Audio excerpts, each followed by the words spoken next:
Assalamualaikum warahmatullahi wabarakatuh.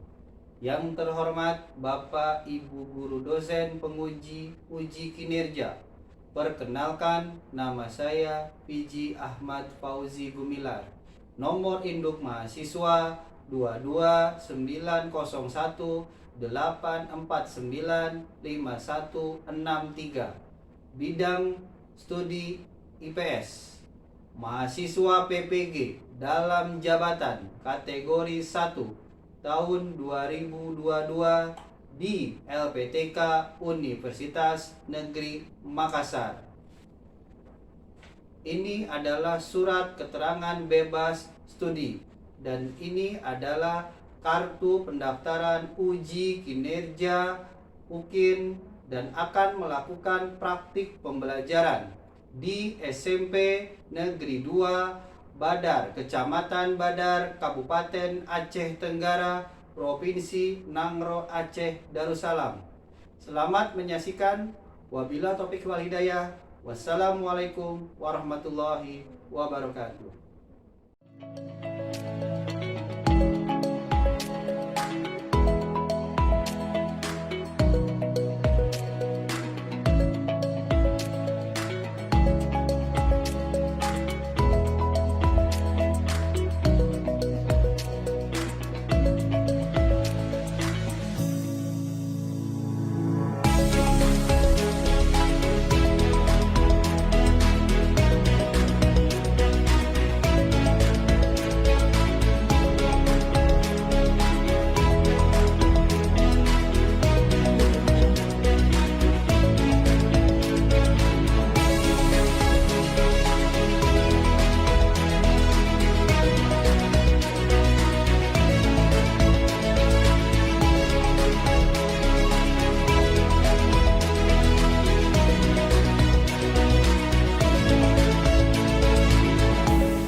Bismillahirrahmanirrahim. Assalamualaikum warahmatullahi wabarakatuh. Waalaikumsalam warahmatullahi wabarakatuh.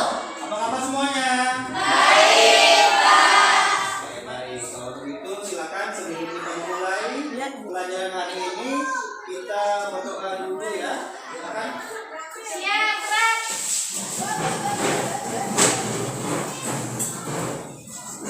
Beri salam kepada Bapak Guru kita.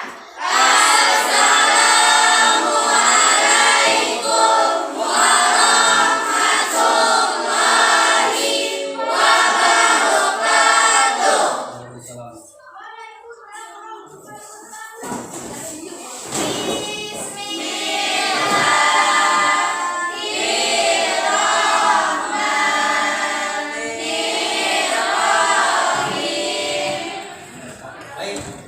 Sebelum kita memulai pelajaran hari ini, Bapak akan absen terlebih dahulu ya. Oke. Anggraini Sekarsari, Hadir, Pak. Apriani Yosi, Hadir, Pak. Arif Rizky. Hadir, Pak. Masih ingat kalian tentang pelajaran minggu lalu?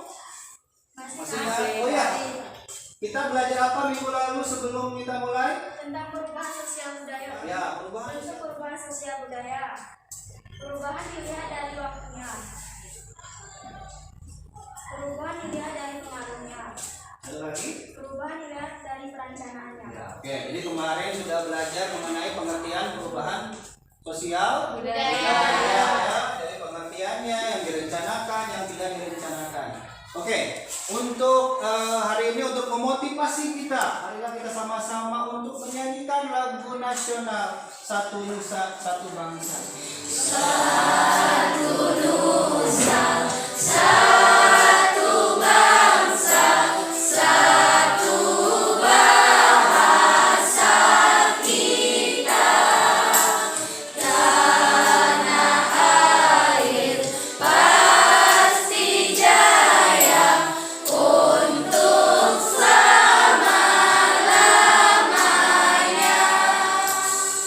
Oke, tepuk tangan.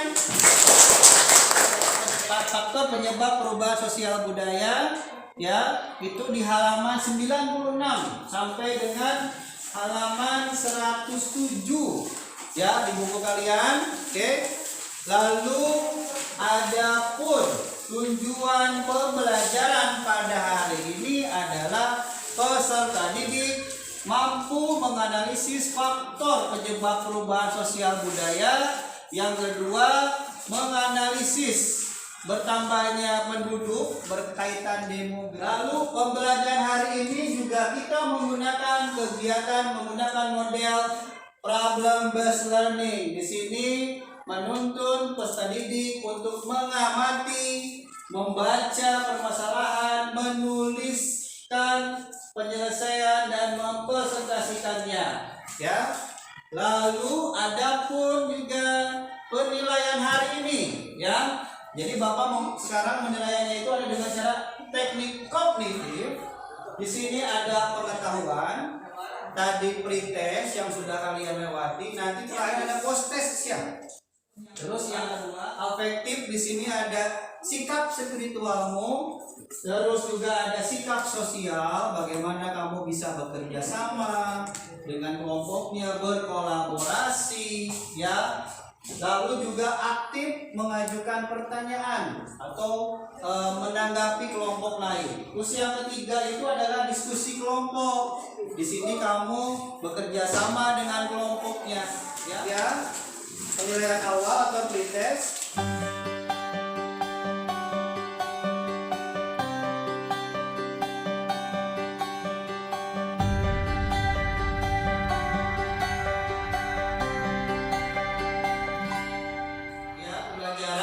Coba kamu perhatikan gambar berikut ini yang depan. Ada beberapa yang mau menanggapi. Amerika dan yang keempat Indonesia. Ya, bagus. Terima kasih Arif. Oke, keempat Indonesia ya. Berarti kalau kamu perhatikan kita ini berada di peringkat keempat dengan 268 juta jiwa ya yang ada di dunia. Lalu yang kedua, kira-kira apa ini coba? Handphone dari apa ya apa? Ah, betul, dari awal ya, dari awal handphone sampai ke sekarang, gitu kan? Terus dari mulai handphone itu baru berupa cuman SMS ya, sama mengirim apa pesan lewat WhatsApp, bisa juga digunakan untuk internet. Selanjutnya sekarang Bapak akan bagi kelompok berdasarkan heterogen ya. Bapak akan gunakan random list ya, random list dengan cara angka ya. Minggu lalu kita kelompoknya masih sama kan, sekarang kita ganti. Simpel aja. Misalkan 1, 2, 3, 4, 5 misalkan seperti itu kan, paham? Silakan. 1, 2, 3, 4, 1, 2, 5. Oke, 5. Oke, yang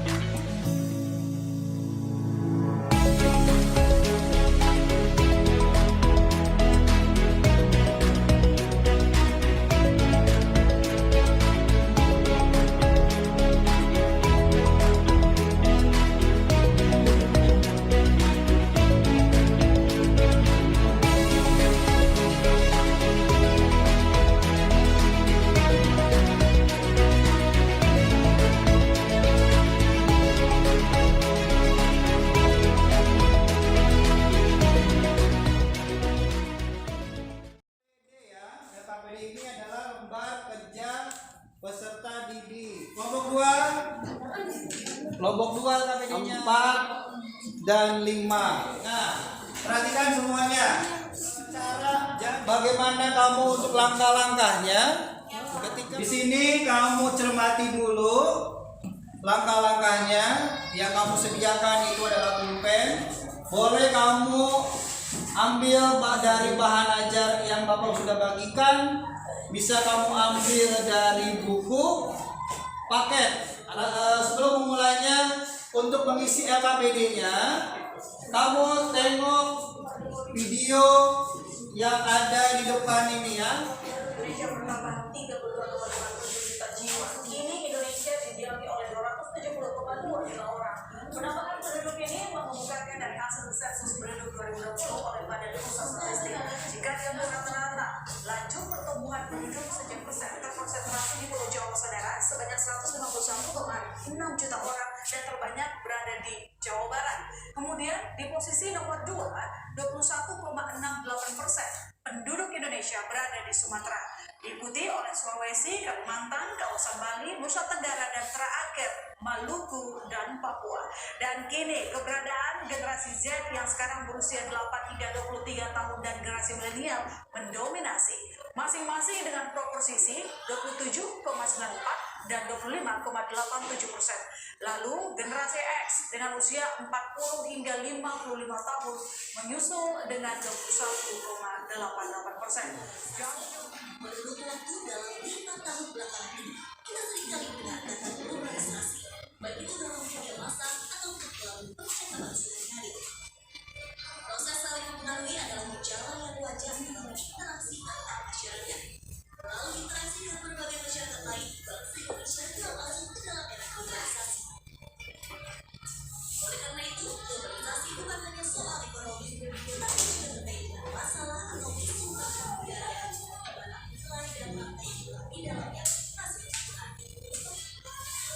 Namun, globalisasi mampu menggeser nilai-nilai budaya Indonesia. Globalisasi dapat membuat perilaku masyarakat terbentuk terhadap informasi dari luar. Budaya dapat diartikan sebagai nilai-nilai yang diakui oleh masyarakat atau persepsi yang dimiliki oleh warga masyarakat terhadap berbagai hal. Nilai-nilai maupun persepsi tentu saja.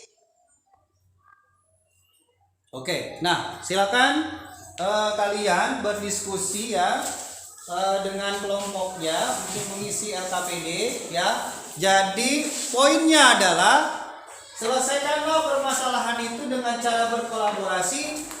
Ada pembagian kelompok dengan baik ya. Terus yang kedua ini adalah presentasikanlah hasil karyamu dengan maksimal di depan kelas.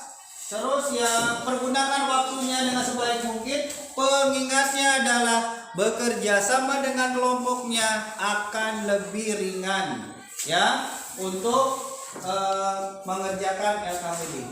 Silakan mulai.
Saya juga. 1, 2, 3.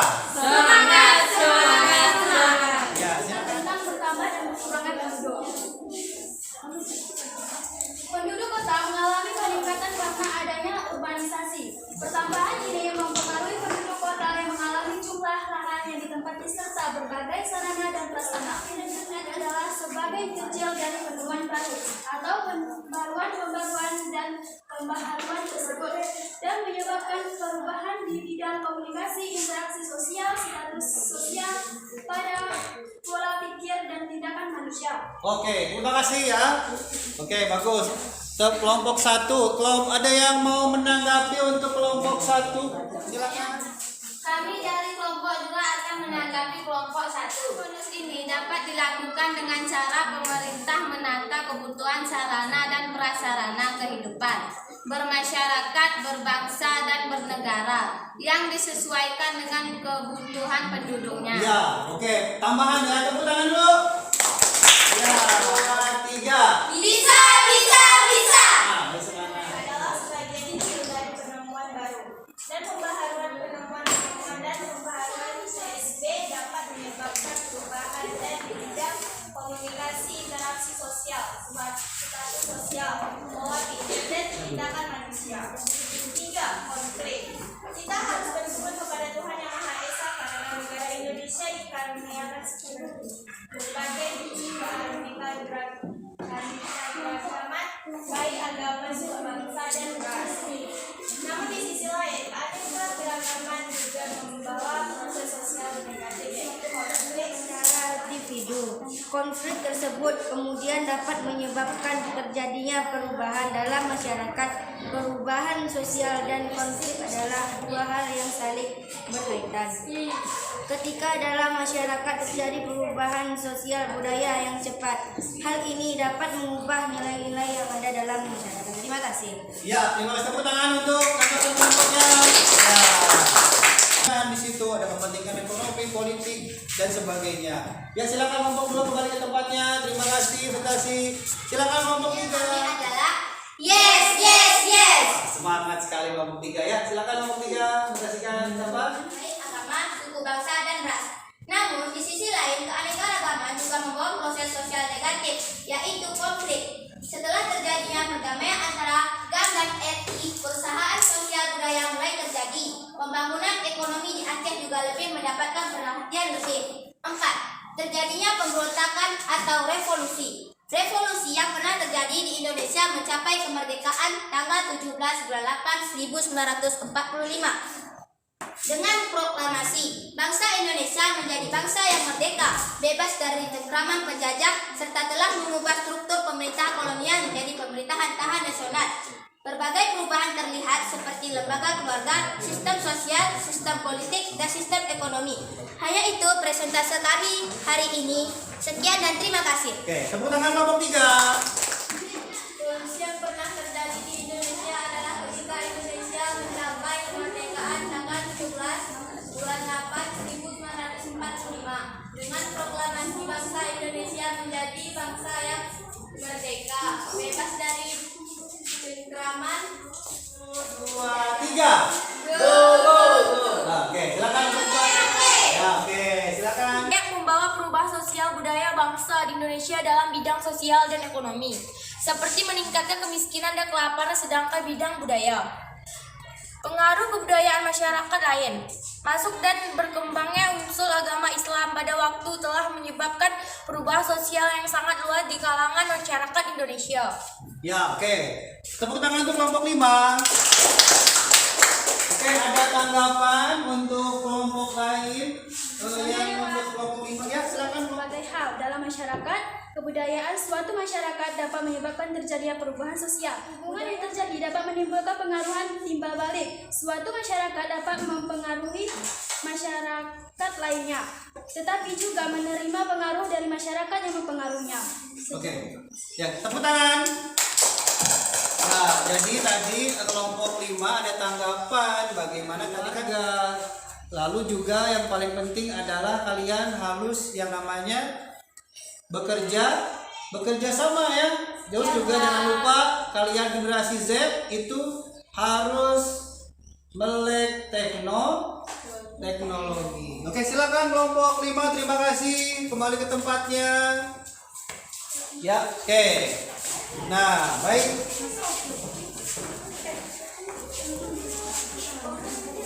Oke, selanjutnya sekarang Bapak ada yang sebelum ini ada yang mau memberikan kesimpulan dari pembelajaran hari ini.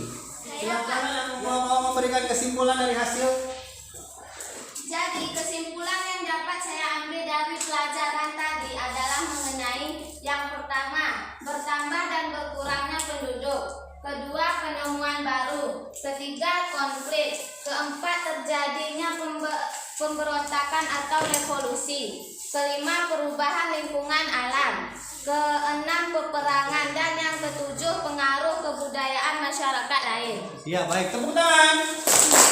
Ya, seperti buku api ada 3: kelahiran, kematian, dan migrasi. Ya, migrasi. Kita berada di posisi keempat untuk jumlah penduduk yang paling padat. Pulau Jawa 57% penduduk Indonesia berada di Pulau Jawa. Terus yang kedua, penemuan baru ya. Contohnya adalah seperti handphone yang sudah Bapak jelaskan dari awal.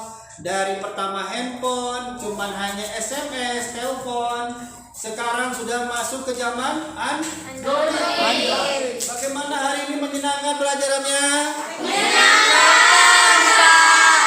Gembira. Silakan. Pelajaran hari ini sangat menyenangkan, Pak. Kita bisa mempelajari faktor penyebab dan penghambat perubahan sosial budaya. Bedanya terletak pada akulturasi sebagai pertemuan kebudayaan yang menghasilkan kebudayaan campuran. Hanya itu saja refleksi hari ini. Oke, terima kasih Dewi. Wah, betul ya. Tepuk tangan lagi. Baik, sekarang kalian boleh kembali ke tempatnya semula. Ya.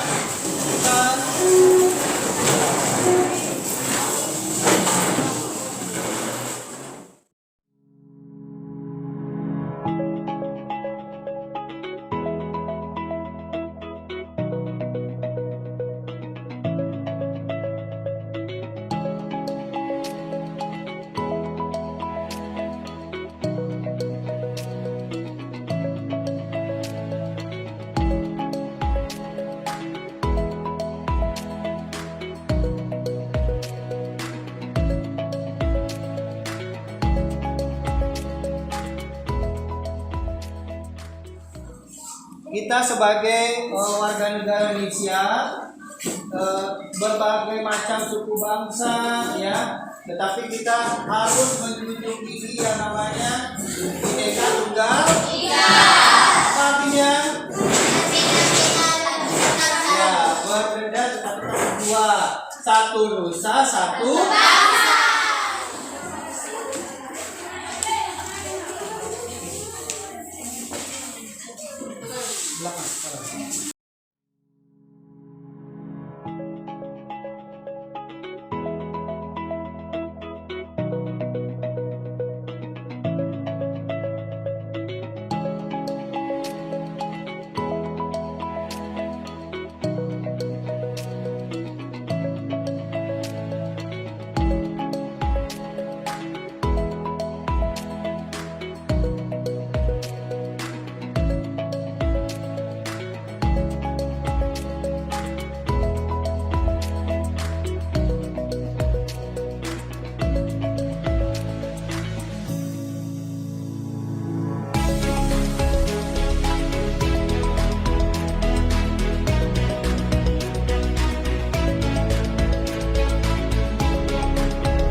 untuk hari Jumat besok kita belajar masuk ke halaman 107, itu masuk ke faktor penghambat perubahan sosial. Jadi kamu Bapak tugaskan untuk membaca terlebih dahulu di rumah ya, mengenai faktor penghambat perubahan sosial. Untuk menutup pembelajaran hari ini, mari kita sama-sama mengucapkan hamdalah. Alhamdulillah. Semoga pembelajaran ini mendapat berkah ya. Ilmu yang kamu dapat ya. Oke.